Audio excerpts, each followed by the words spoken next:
পরিদর্শন করবেন। এবং আমি দর্শকদের উদ্দেশ্যে বলতে চাই যে প্রতিদিন খেলা হয়, মাঠে খেলোয়াড় থাকে এবং আমাদের লেফারি মহোদয় থাকেন।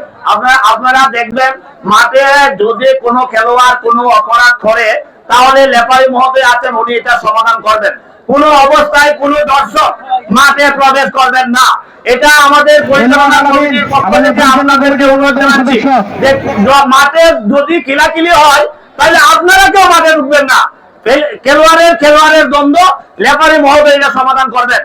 আমি আপনাদের একবারে করজোড়ে আবেদন করছি, কোনো অবস্থায় আপনারা কেউ মাঠে প্রবেশ করবেন না। আর বলতে চাই যে আমরা যারা কলা কৌশলী বা পরিচালনা পর্ষদ আছেন তাদেরকে অনুরোধ করব, আমরা খুব ধৈর্য সহকারে এবং সহিংসতার সহিত আমরা এই খেলাটি উপভোগ করব এবং আপনারা সুন্দর এবং সুশৃঙ্খল খেলা মাঠে খেলা হবে এবং যদি বিশৃঙ্খলা হয় কোনো অবস্থায় আপনারা মাঠ ত্যাগ করবেন, কারণ মাঠে যত সমস্যা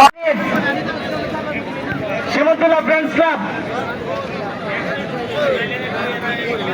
আপনারা মাঠে ঢুকবেন। সীমন্তলা ফ্রেন্ডস ক্লাব